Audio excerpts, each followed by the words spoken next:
So you're able to see the PPT?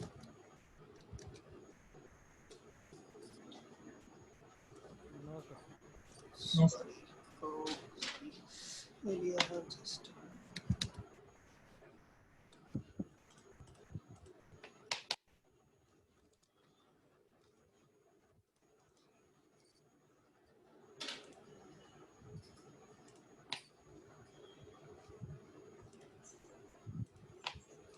You're able to see now, right? Right. So, yep. So when we have something to speak with the hardware, now let's take if I have to speak with hardware and storing a memory byte or bit. In that case, the language which comes into place, I mean, that type of languages where hardware is involved, we call it as a low-level language. Now, there are subtle differences between high-level language and low-level language. Let's see. I mean, these are some common differences. Even I mean, you can find these in Google and other Google also. But then these are I just brought them in front of you to make you better understand what exactly you're going to learn.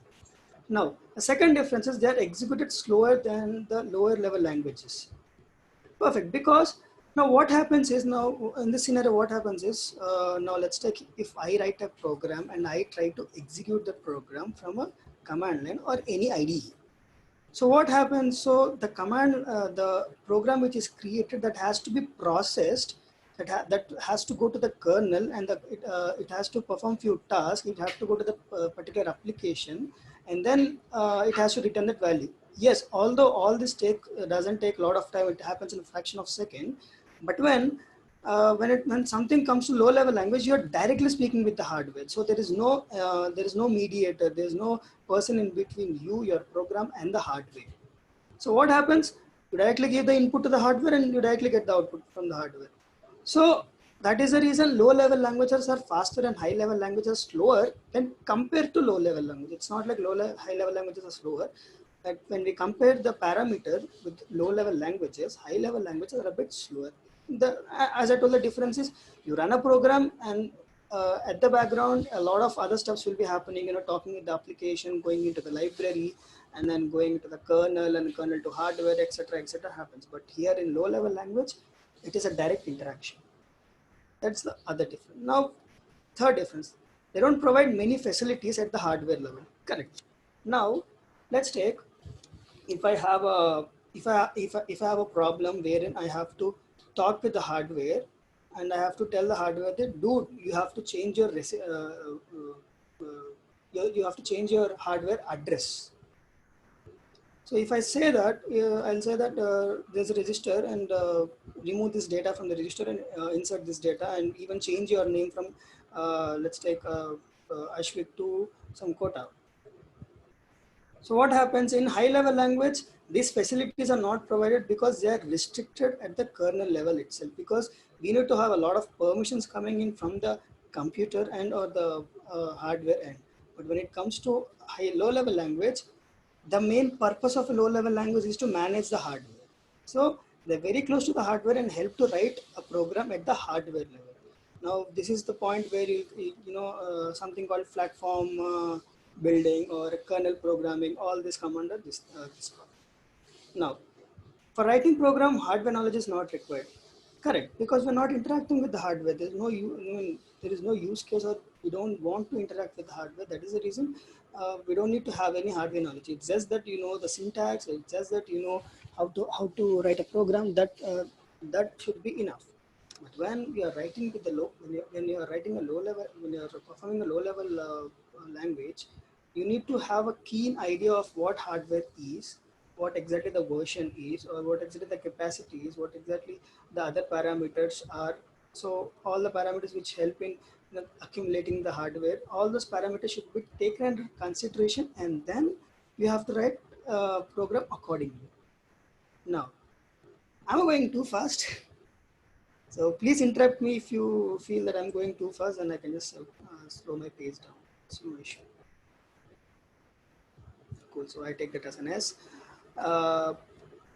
Next, some examples of high-level language is Basic, Perl, Pascal, COBOL, Ruby, C, C++, Java, Python, etc., etc., etc. You have a lot of high-level languages. Now, when it comes to low-level languages, machine learning and assembly-level language are considered to be as low-level languages. Now, you can ask me, what machine learning is low-level language? Why? Okay, assembly-level language, I can understand that. Okay, fine, because we are, in assembly-level language, we try to interact with the hardware and we try to alter the hardware and we do that. But then, why machine learning is a low-level language? Can anyone say me why machine language, or machine learning is can be considered as low-level language?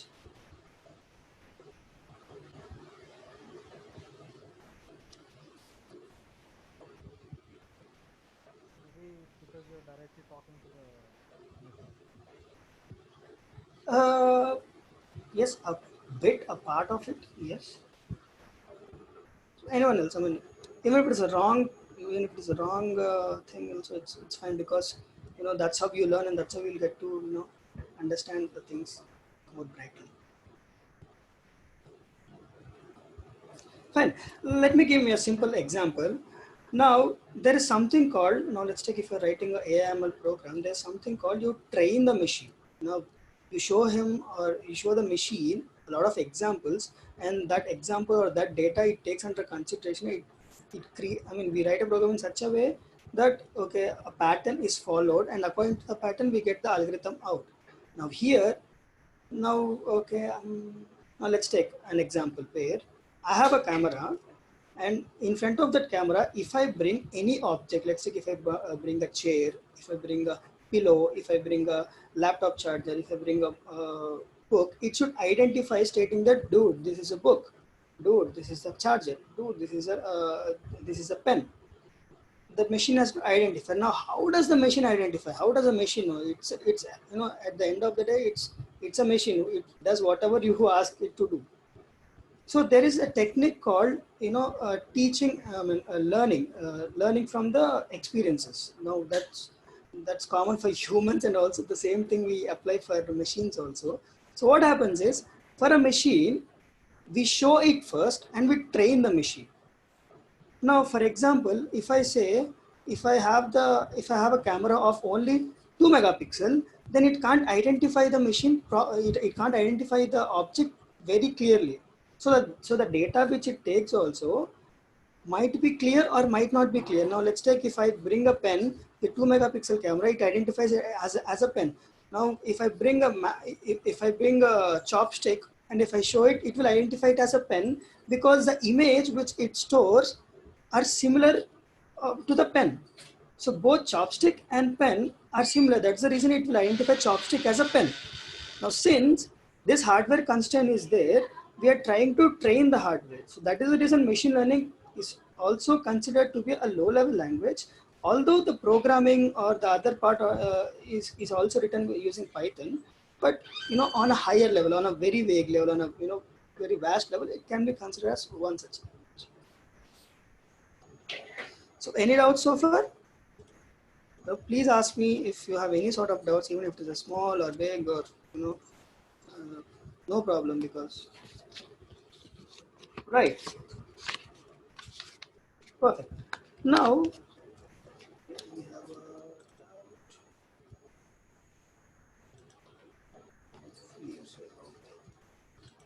right now. First, the evolution happened with C. Perfect. Now उसके बाद आ गया C++. अरे भाई क्यों यार CSC वालों को परेशान करने आ जाते रोज रोज एक ही. चलो ठीक है C++ आ गया. उसके बाद we have Java. First semester is done C. Second semester C++. Now third semester Java. Now newly Python. Now why I have to learn these many languages if I have the ease of learning one language? Now see, will you guys now, this question pop-ups to every other engineer or every other graduate who's graduating, like why I have to learn these many languages if one language is above everything. Now Python is above everything, then why should I bother about C++ and Java? Now let's take an example where when you are just born, you will start first crawling, and then you will start walking, and then you'll start running, and उसके बाद जो भी है you'll do step by step process. Now if you don't know how to crawl, then you wouldn't know how to walk. And if you wouldn't know how to walk, and then you wouldn't know how to run. So now you understand the link. If you know the basics of C, C++, Java, those are the foundation for you to learn other languages, because at the end of the day, everything, whatever programming language is, follows something which comes from C. Now let's take all the syntaxes of C. I mean, C are valid for C++. All the syntaxes of C++, I mean, not all, at least few are valid in Java. Now Java use something called OOPS, object-oriented programming language. So these object-oriented concepts are valid by Python. Now, if you don't read OOPS, then you can't full-fledgedly work with Python. So that's the reason you have to learn, one by one. Now that is done. Okay, fine. Then I have Java, I have Python. Now why Python? What is the advantage of reading Python? I can just use Java also. Now, how many of you get frustrated if you get a syntax error saying that the semicolon is missing or a flower bracket is missing when you write a program? How many of you think, "Arey, dude, that is just a small thing. If computer can't, the system manage, just a semicolon, it can keep by itself." How many of you get that frustrated? How many of you get frustrated, having that thought?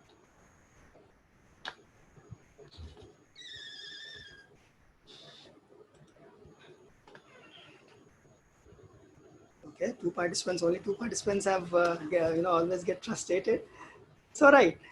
So that's the reason, people like us exist in the entire world. People like us, they know how lazy we are, and how, even they know that we can forget a lot of things because they themselves forgot a lot of things. So that's the reason Python doesn't have a syntax problem. Like, okay, you don't need to give a semicolon, you don't need to give a flower bracket, nothing, nothing is required. Now, कुछ तो गड़बड़ है, मतलब it is saying that okay, I don't need a semicolon, that is perfectly fine. Flower bracket is also not required. And how does it identify, like kaisa bhai, how does it happen? So that is the solution for that is namespace. So Python interpreter or Python compiler will actually take in consideration the namespaces which you give, and that is the only syntax which Python will. It will be like, "Arey dude, I have given you off from everything, but just please give me spaces between the commands." That will help me to identify blocks. Now you can ask, what is block? Okay, block kya hai? I haven't heard. So now, as I told you, every program is written in blocks, like the start, stop, intermediate part. Each block has its own set of arguments, or has its own set of functions to be executed. So that is a block. That's it. No, it's not so complex. Now, why Python? Another thing. So I'll say that Python is not a compilation language, it's an interpreter language. Now, now what is his interpretation? What is interpreter language? Compilation means, okay, I write a program, the G++, program name, okay, dot slash a dot out हो गया, output आ गया. Someone wants to say? Executing it line by line, interpreter. Executing it line by line, yes, correct. You're right. Now, so what happens in compilers is, so what happens with, in the case of, I'm taking the examples of C, C++, and Java. So what happens here is, before executing the program, there is a guy who knows a guy will check if the entire program is following rules. Now here rules is nothing but syntax. Now, before, what happens in the state of compilation is, now let's check if I have written a C program, I'll have to compile. Now why I have to compile is, I don't want, the compiler, what it does is, it doesn't want to take the extra burden while executing, while getting, showing the output. It wants everything to be perfect. That's the reason it compiles, it creates an executable. It creates an executable, and that executable is what we will be using. Now, let me give you a simple example. of how this works of compilation. I like many of you already know this, but the reason why I'm telling from the basic is I want everyone to be on the same page. Some might be having a programming background and some might not be having a programming background. And moreover, these are the important interview questions which you will be facing when you go down in your fourth year and you will sit for a placements. Trust me, no one will be asking you to write a program of 100 lines or 20 lines. They'll be asking you simple questions like this, like what is a compiler and what is the difference between compiler and interpreter?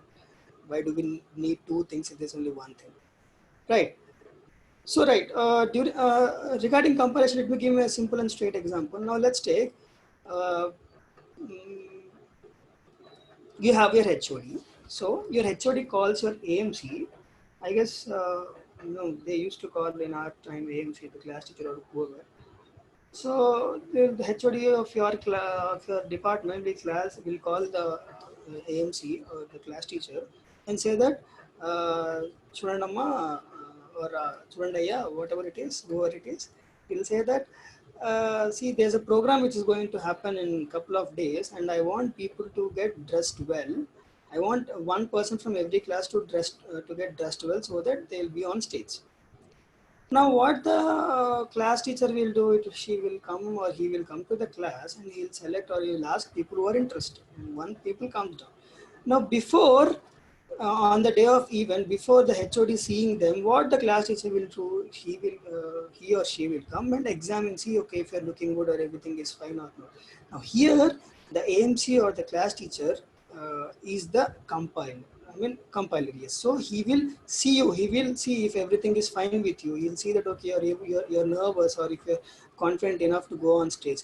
And uske baad he will hand over you to the HOD, and HOD will be using you on stage wherever you require. Now, take the same example in terms of program also. So the compiler will check the program saying that okay, is everything fine? Is all the line spaces are there, or all the syntaxes are correct? Everything it does, and after seeing it creates an executable if everything is fine. So that executable is a file which gives you an output. Now, if you run that executable, that will give you an output. So that's how a compiler works. Now, coming to interpreter, what happens to interpreter is how many of you know HTML and CSS? Let me give a straight and simple example. HTML and CSS. Right. So HTML, what happens in HTML and CSS? You write a web page, whatever you write, whatever program you write, that will be coming as an output. Even if it is a wrong output also, it would be coming. Even if the syntax is wrong also, the output will be generated, but the file will be generated, but output won't be proper. Similarly, in Python, you don't have to compile the program. You once run the program, it by itself it checks for all the syntax and gives the output. So in this process, you don't have to do a single task two times. So only just running the program will create an executable, will create an output, as well as it will check for the syntaxes. So if the syntaxes are not proper, then obviously the output won't be created as is. So that is the reason Python is so famous because it is an interpreted language. It will check line by line, one by one line, and it will execute accordingly. Right. So that is the second advantage of having Python as an interpreter language. Now, all these questions which I'm throwing at you, like what is an interpreter, what is a program, or what is a algorithm, what does a computer understand, high level, low level languages. These are basic interview questions which you will be facing, or which people will be asking, because in future when you go for placements and you write Python or whatever in your resume, then trust me, you'll have only 15-20 minutes or maximum half an hour. In that half an hour, no one will ask you to write a huge chunk of programs. They only concentrate more on your basics. So if your basics are fine, then skill they can teach you, but basics you have to learn.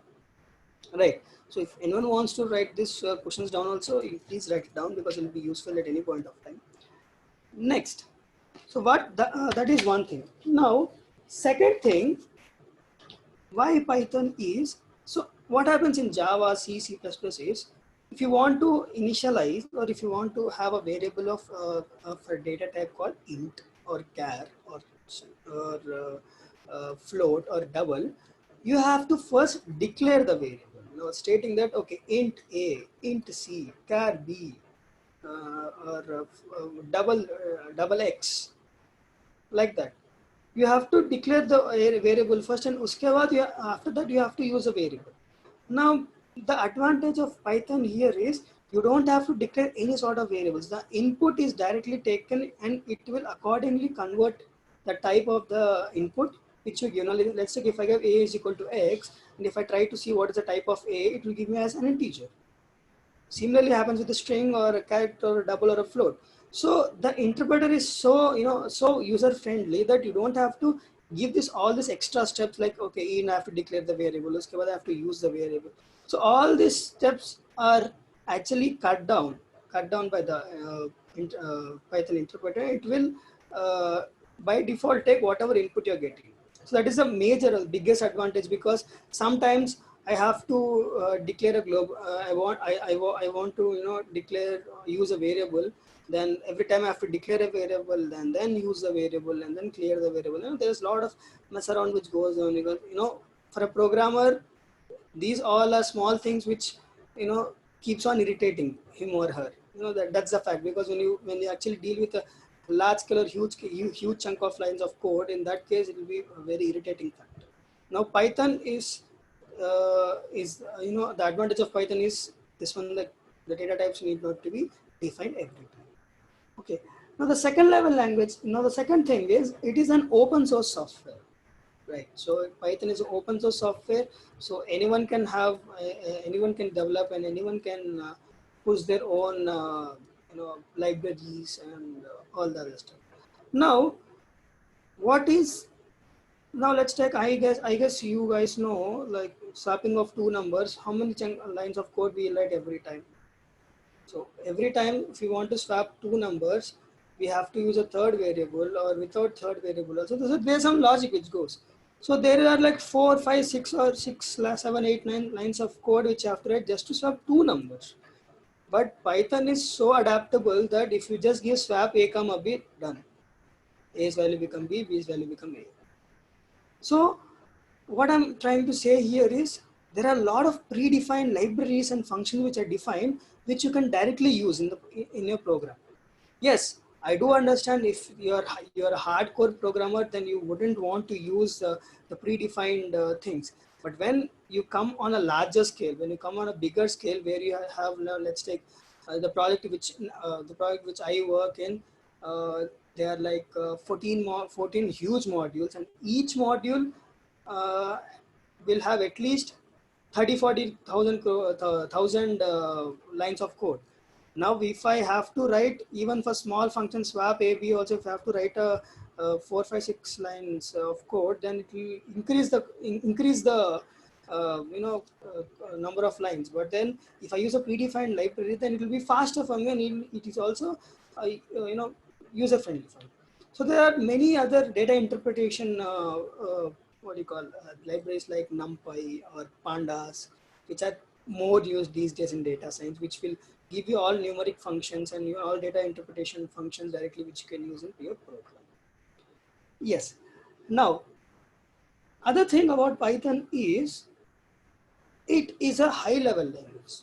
So I don't need to tell you about that, because it doesn't deal with hardware. It only deals with um, the software part, where it high level it writes a program, it writes a set of instructions, and you can populate that instructions to get a task done.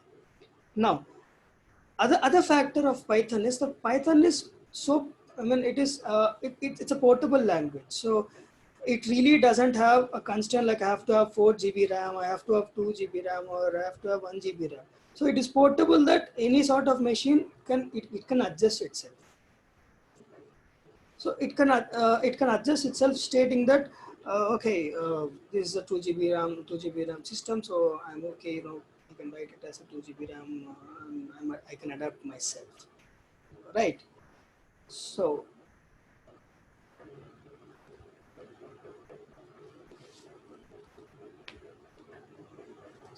these are these are the few advantages of Python, which which are the reason why Python has become so Okay, famous. sir. Yep. The slides are not visible, sir. I mean, what are you explaining? Sorry. The slides are not visible. I mean, it's in the same page. Oh, okay. Oh, my bad.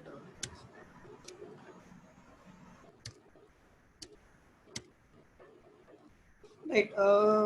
So small intro of Python. So before Python, I mean, for today's class. So I'm sorry, Sai Durga, I forgot to, push the slide. So sorry for that. So I'll push the PPT to you guys after this class is done, so you can use. So before that, for tomorrow's class or after tomorrow's class, we'll send. I mean, we will send your email with this, so you can just note it down. If you have to install 3.5 Python or above, up to you, but 3.5 minimum is required on a PC. And also you can have your own IDE, up to you, but what I personally use and what I personally suggest you to is to install PyCharm, which is a bit user friendly, and you can play around. Or else you can, if you want to do in terms of command prompt or command line pattern, you can use Jupyter. And also Anaconda, Jupyter, Python, PyCharm, Sublime, up to you. The IDE is up to you, but make sure you have a Python installed on your system. That is a basic requirement. Okay. Excuse me, sir. Can we use Google Colab? Yeah, that's what IDE is up to you. It's whatever editor you want, you can use. This is just my suggestion, but Python version is should be 3.5. Okay. So are we clear? Yes. Cool. So we'll have some more interaction about the data types and what data types does Python provide and stuff. So first thing, first data types which we have in Python is a none type. So I guess you might be asking what is none type, and I don't know what is none type. We have never come across. We have never come across. Okay. So none type is nothing but an object that doesn't contain any value. So I can just create an object called X, or I can just create an object called Y. It doesn't need to have a value, but a variable is created. Now the type of the variable will depend when I use it. It can be an int, it can be a float, it can be a complex, it can be a string, it can be anything. So when I use it, the type will change. But until then, I can create an object, right? Second type, numerical type, as you know, like int, float, complex, string, subtype. Now sequence type. So sequence type is nothing but, again, str is a string. Now string is a collection of characters, as I guess many of you know who have gone through C, C++ or Java. So string is nothing but a collection of characters. So you don't have to, similar to Java or C++, you don't have to create a character array and then assign make it a string. You can just use this data type called str, which directly takes strings as inputs. Now byte array, list, tuple, and range. Now tuple and list and range, these are three interesting sequence types. So list, as I told, it is, the name says list. Now I have a list of things to do. I have list of students with me. Like I have Reshma, I have Durga, I have Srijan, I have Gayatri, I have Kruti. So these are the list of students which I teach every day.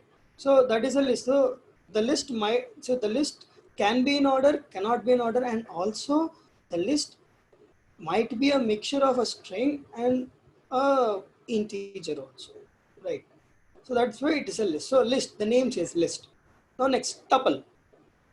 Now tuple is nothing but a key value. I mean, a key value pair, or two, a pair we call is a tuple. Now let's take 2, 3 is a tuple. Ashwik, Kota is a tuple. Ashwik, Phoenix is a tuple, because Nawada says Ashwik works for Phoenix. Or Ashwik, Collins. Collins is Collins Aerospace, which I work for. So Ashwik works for Collins. So this tuple is a group, a pair is called a tuple. Now range. The next one is range. Now range is, how do I say? Now let's take, if I say the range of this class is from 1 to 20, means I'll have from at least 1% to 19 people. So 1 people to 19 people at least I'll be having. So the range of the class is 20. So the range is nothing but the interval, or the interval where the starting point is until where the the the range can go. So so the starting point and the ending point is a range. Now let's take I would say that I have to go from Hyderabad to, let's take Vijayawada. So I'll say that the range of kilometers from here, it might be till 350 kilometers. Means the maximum kilometers from my home to Vijayawada is 350. So starting from 1 kilometer to 350, there might be any accurate value which will be occurring. So that's the value of range. Now next, sets. Set is actually similar to list, both are same. Then why do we need two things? So set is nothing but it will not take duplicate items. So it will by default, if you try to give a duplicate item, it won't accept it. So it will remove that. Now mapping, no, this stuff we learn as we go along the sessions. So basically mappings are used for mapping. I don't know if you guys know what is a hash map and a map table. Uh, so if I have to say in a uh, very layman language or very vague language, I can give an example of map. Your PIN number, now let's say 2210314830 was my PIN number. So your PIN number is a map to your details.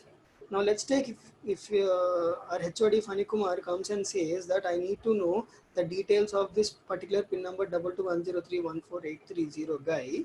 So what he'll do is he'll ask his assistant or whoever, he'll give the PIN number. So we'll search that PIN number in the database and we'll get all the details. So what is happening? My PIN number, my details are attached to my PIN number, and that PIN number can be used by anyone. So if anyone wants to know the details of Ashwik, he or she just has to type the PIN number and tada, you'll get all the details. So that's how mapping works. I mean, very vague. Hash map and other mapping techniques are something different, but for you guys to understand what exactly is a map, I'll just give you a simple example. Right. Sir, dictionary comes under what data type, sir? Dictionary also comes under mapping because it is a key value pair data type.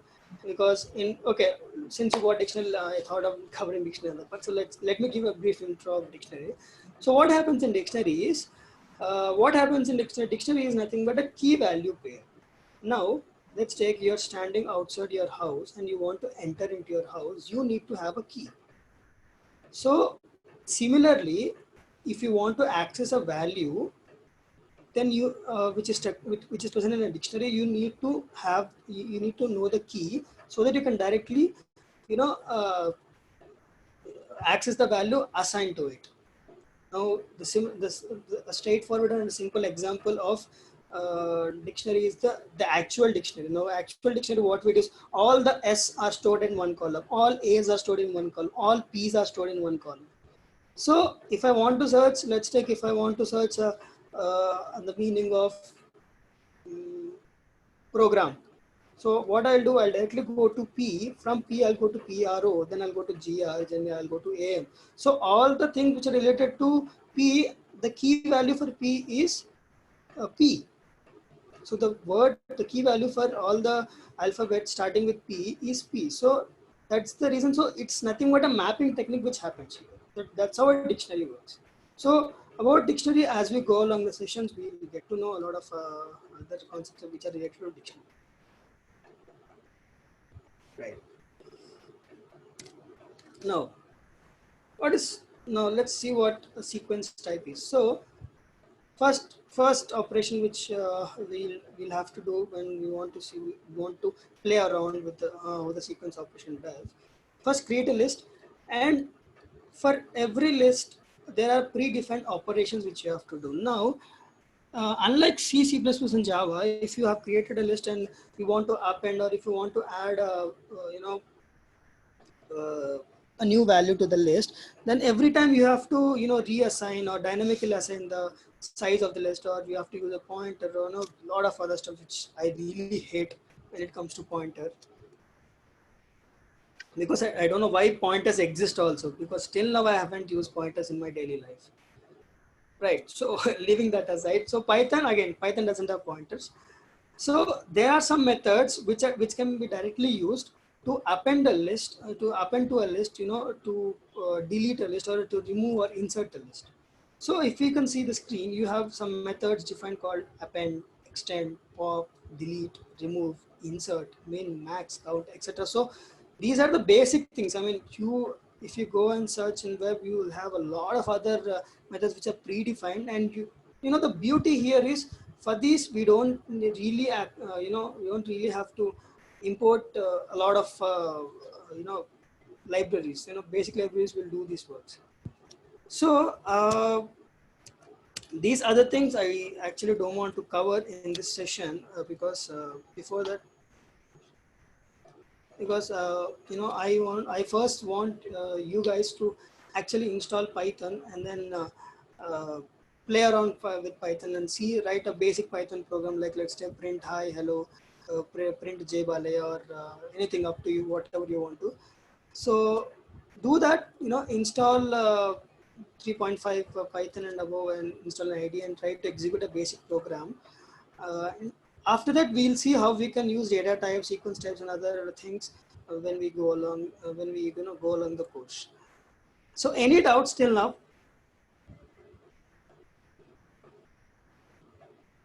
Please ask, if even if it is a simple and minute doubt also, I will be happy to address.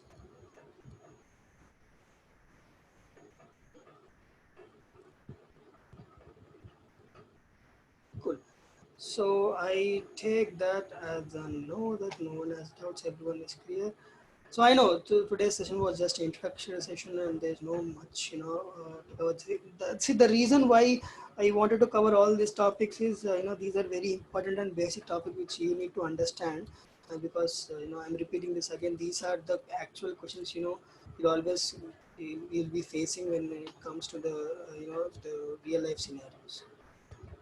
Right. So I will be available on. Okay, you have a chat.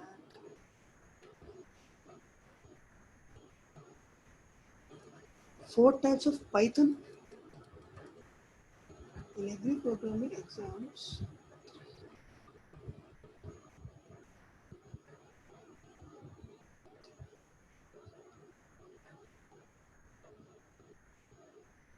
Okay. So Python. So okay, fine. I get it. Those are the versions, Sujan. So you have 2.7, you have 3, you have 3.3, you have 2.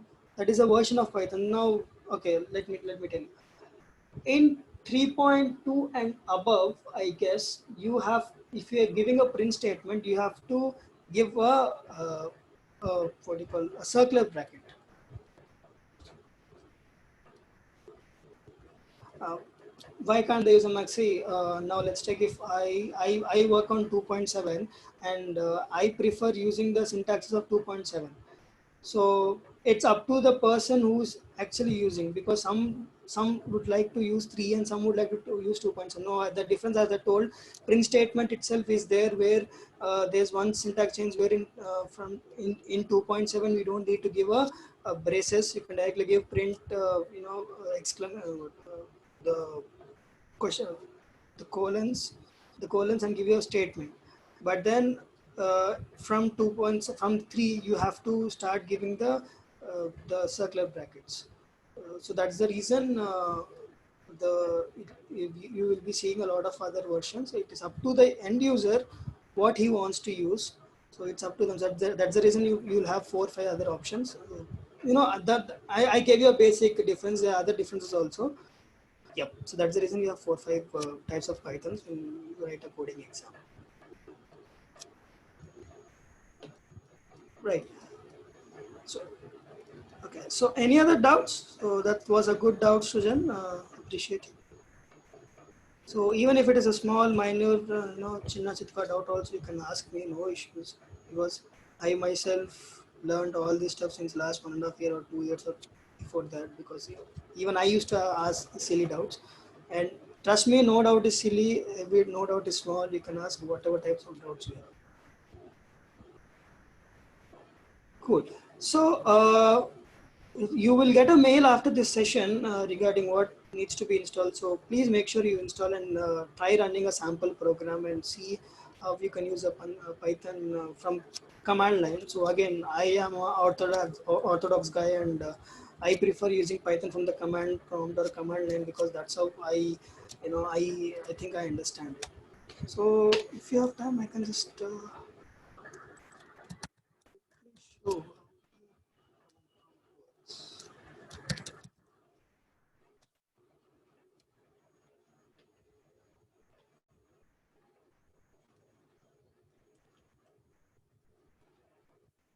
My PowerShell is taking ages to start.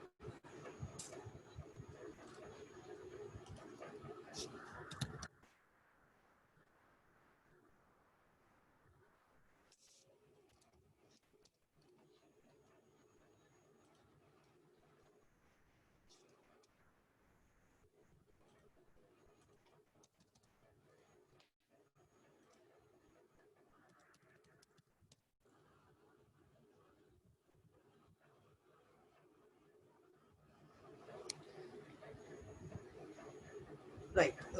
So let me share my screen.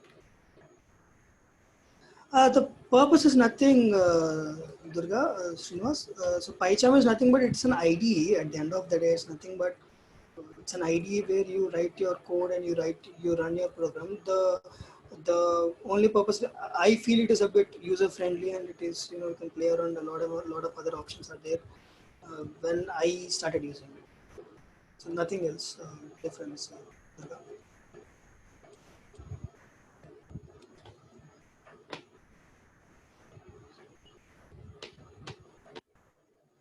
So I just opened my command prompt.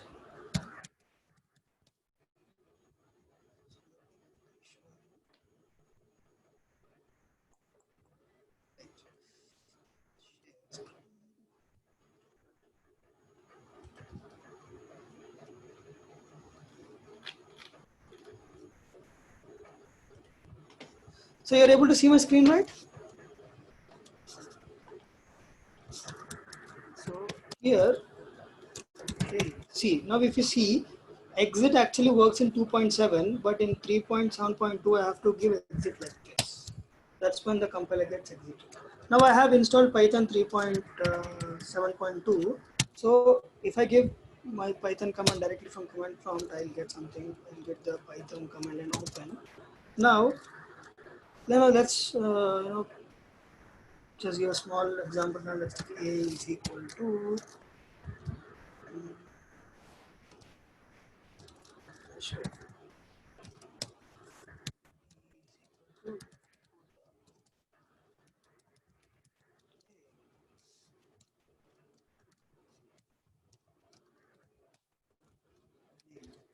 Similarly, if I try to do A plus B, let's see if it works.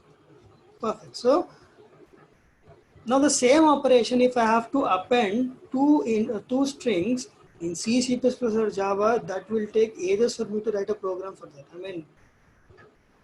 But here A plus B, tada, you got it. Now you'll say I need a space also. Let's try to get a space. No, don't get.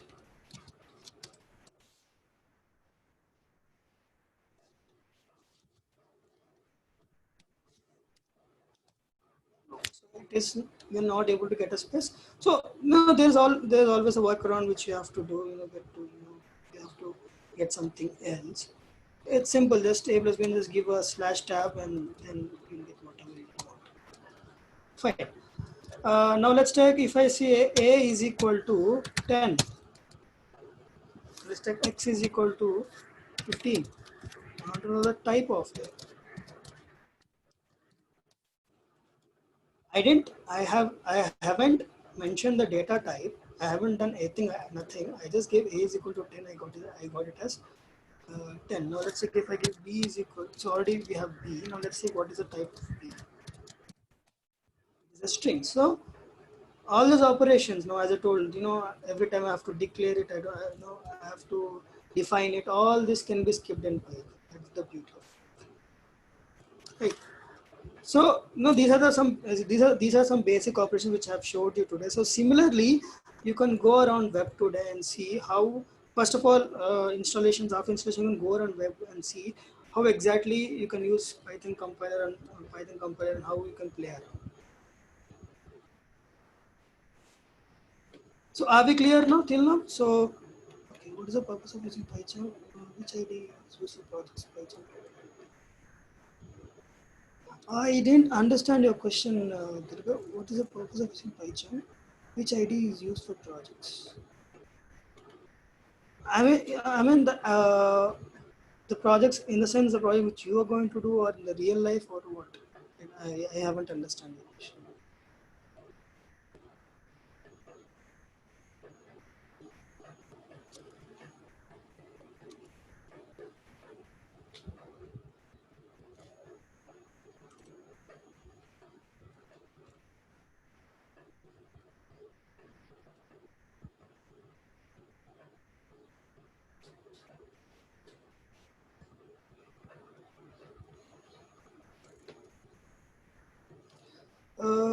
Okay, I'll say what I have understood from your question, Durga. So, for project related thing, you can use any type of ID. It's not like it is constrained to one IDE.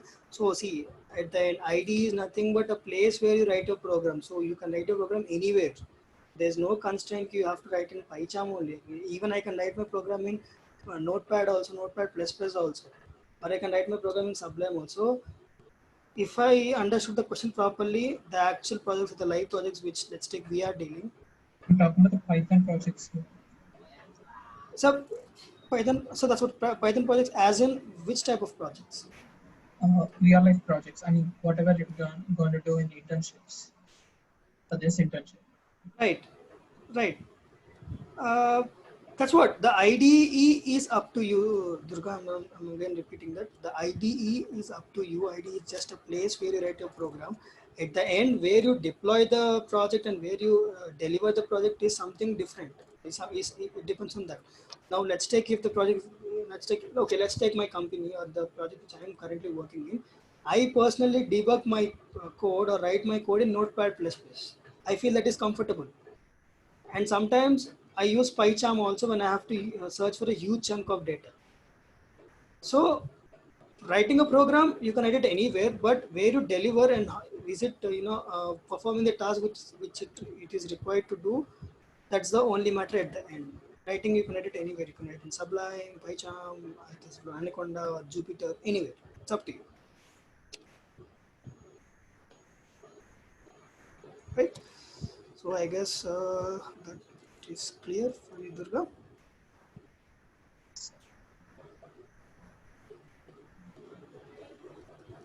Okay.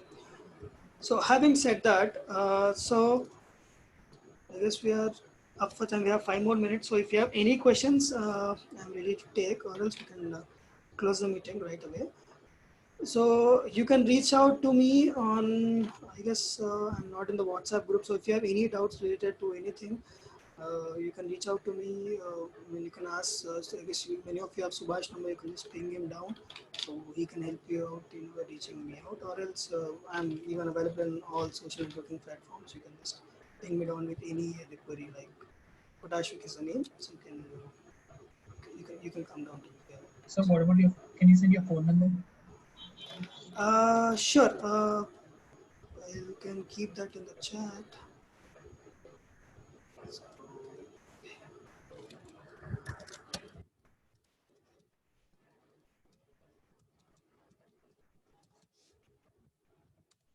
So that's my number. You can even ping me on WhatsApp. Any doubts? I guess I've seen some faces in this batch. I guess Srujan, I guess I know him because he's attending the Linux sessions which I have been teaching. So I guess Srujan is vexed up seeing my face 2 sessions in a day. Oh, Srujan, what do you say? Okay, I take that as an S. Thanks, Srujan. So that any other doubts? Any sort of doubts? If you want to know some more tips, if you think you're not so perfect in programming and you want to crack interviews, I can help you out. Sir, could you give us any problems at the end of the lesson or something? Yeah, that happens every day. That's what. Since this is the first session, I didn't want to load you much. I just want you to explore more in Python. Every day, even I teach Linux also. So every day I'll give them a problem statement and I'll ask them to come up with the solutions. And there are some people in the Linux session which I've been teaching. They solve the problem very fastly. So I give them some extra problems also every day. So for today, as I told, uh, I don't want to rush because everyone might not be so fast and might not be have a familiarity with Python. So you can just go around and see how exactly it looks and play around. Oh, Srijan, you don't know me from a long time. Good to know about that. So everyone is from Geetam in this batch? I see a couple of names which I've heard somewhere or the other.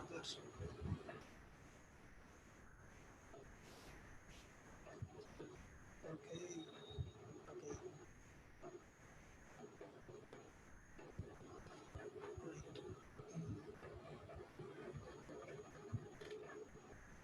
Cool. So it's like a mini Geetam reunion happening every day for me. Oh, so everyone, I guess most of them, everyone is from Geetam. Oh, Sujan, was I ragging you? Right, right, right. So super. So, yep. So I guess we are done for the day. We have 3 more minutes left. So if you have any doubts, as I told you, I can address those, or else we can directly end the meeting. And as I told you, if you have any sort of doubts, you can directly ping me on any of the social media, or I guess I mentioned my number also. You can just get me with it. Yeah, sounds good. Cool. Cool. Then, okay. Thanks a lot, guys. So you'll get a mail regarding the installation. So please do install and play around with Python. So from next session, you will have some good assignments coming in also. So yes. Thanks. Thanks. Thanks a lot. Thank you. Bye bye. Good day.